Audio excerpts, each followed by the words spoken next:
Bonjour chers internautes, Balanditou, il y a www.congovibration.com, Binombo Messana na ba actualité à solo, Binombo Messana, kozwa ba information claire et puis limpide. Aujourd'hui, dans cette émission, donc, Nebo Messana, toujours dans Jean Silou, dans les mignons garçons de la presse congolaise. Lelo na émission à Lelo. Tous en assisté na bisomo auto la 4 solo naturel dans le 4 odeur naturelle auto zalarango na banzoto na biso o eza naturel o eza artificiel te yango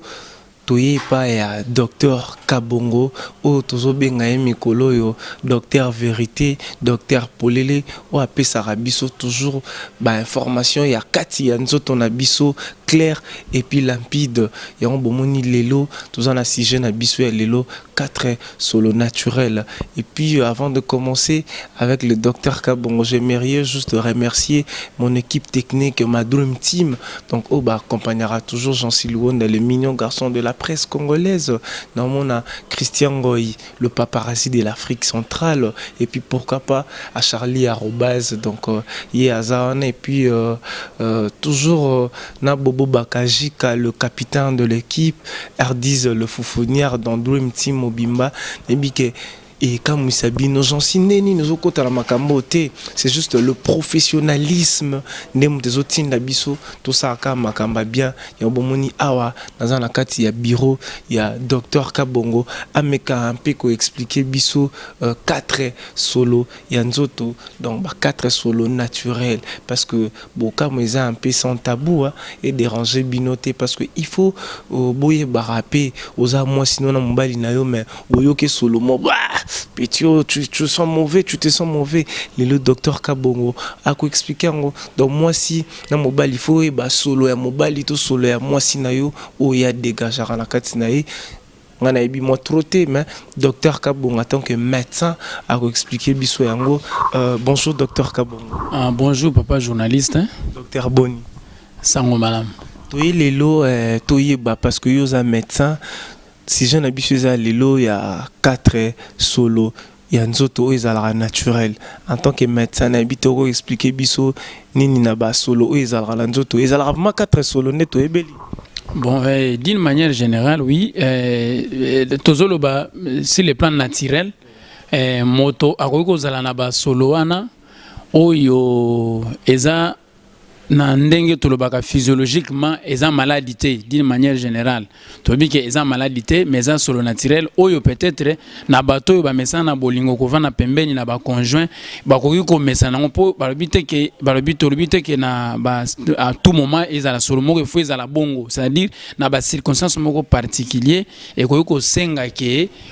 oye ba solo wana tokolo ba par exemple 1 to moto yo vandaka na ye le plus souvent et surtout nazo bla particulièrement na bao bazali bata bolingo to ba marié et yeba ke solo munoko mo ko indisposé mutu awa nazo bla teke ba solo munoko e ko zala kaka mabe naturellement soki moto avandi mwata mukie sans que aloba akangi munoko tozana ba selile ya kata munoko na ba micro-organismes ezaka na munoko na biso et ça na ke munoko elumba solo en principe soko mesana na mutu oyo lingaka mwasi na yo mobile na yo yebaka ke un moment donné vouloir ou pas un jour un moment particulier ata brosa comme no ndenge nini il faut yeba ko ndima ko yoka solo na ya munoko eza circonstances particulières bokola na partenaire na yo bokomi na moment moko bona kati ya butu yo bapongi eza te olingi yo solisa ye ntango olingo solisa yeba ke okoyoka solo munoko bien sûr ke tolobi na ntango mosusu bato soki balingi basala bolingo bakoki mpe komipesa devoir ya kotelemi oke obrosser mais dans l'état normal ntango mosusu olingo solisa moninga azaka obligé ta kobrosser akoyoka solo munoko donc alain ya munoko alain bical ekoyozala solo oyo moto akoyoka à tout moment et moko ko koma mabe solo ami balé ezali solo moto qui d'une manière générale parce que moto qui ezali naturel moto moko ko lo bateke aboko toka même bato batoka makasi na batoka mokie un moment donné na santé na biso ya nzoto eza naturel moto qui ezala moi makasi surtout ba partout e bomba naka ezaka dégradé na moi makasi so eza dégradé makasi pesa moi solo nazo bango na mato balingana mingi pourquoi à un moment donné ko kuta na mutu auto tambola il faut oyambe kaka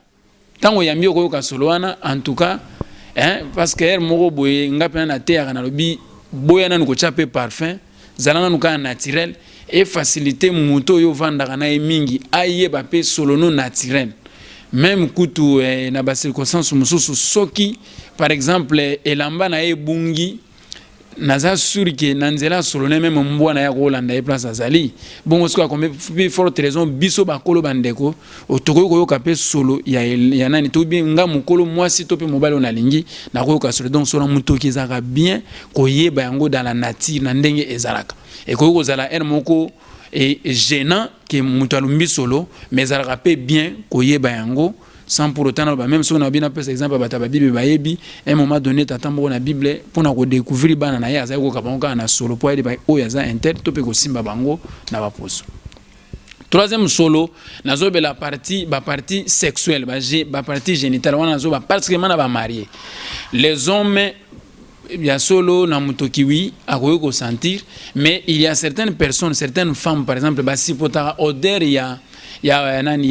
ba spermete mais faut qu'on dima pe ko mesana nango po okoki pe ko yoka pe mumsu mobali na kata misika sali pe pollution nocturne solo na sko yo mesana nango te na tant ozo sala par exemple acte sexuel et ça peut-être normal à un moment donné ce qui aux alaka malaise ko yoka sula ma sperme mobile no et abienté po ça naturel et c'est le ndenge moko corollaire nango et pas ya mwasi les odeurs naie par exemple il y a règle tant moi si à la période de règle to yeba ki natango akala bazolo ba non moi si soit en règle mobile za pembe na été médicalement parlant il y a certaines causes ou peut-être ko ba yingo lo bakte cause la pembeni mais peut-être ko ça la rapporte na période wana à cause ya ba problème sous sa santé moi si a ko za ba infection facilement pour ba veine za ko fungwama moi si en tant que mobile a éjaculé peut-être les spermatozoïdes de koki et qu'il y a un moment où il y a moi si et puis sa information comme s'il y avait une agression et a déclenché des spermicides ou ils ont en forme ya ba anticorps antispermatozoïde spécifique ya mobile nae donc aux hommes qui za ba kamoko particulier ou yo peut-être médecine ko loba mais mobile koyoka solo ya règle ya moi si eza likamate il faut que messana nango po mo comme ça ko bela et sengo sokolela elamba wana sokozana na ba boy te ba bon te uzana na boni esengeli kaka yomoko et puis d'ailleurs dans les habitudes africaines makila ya mwasi na yo eza bien soki azobela yomoko mobalo simbango eza nango mobe côté mais quand même koyoka suru nango et kozala nani te calamité te et surtout qu'il y a certaines femmes particulièrement na période ya règle na bango lumbaka suru makasi sozaka pembe na ye mubuto a mesana osaka moi se faisant la règle alors so yo mobile ozana moi sandi ngona il faut ondima koyoka solo wana solo mususu na koko bakisali solo ya nzela ya rectum tope ya kosumba nie ezaka solo ezaka na corollaire na ye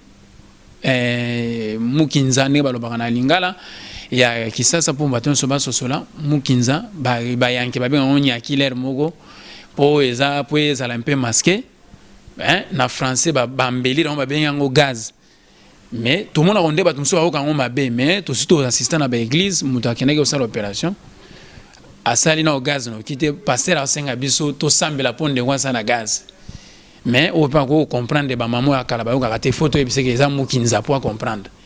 sokozana meto yo linga ko mesana na il faut mesana ko ka solo ya nyena sur la mukinzane mo za mabete na buto ke tika mwasi na sumba sokozana tina kisasa ba toilette za libanda musika ya bandako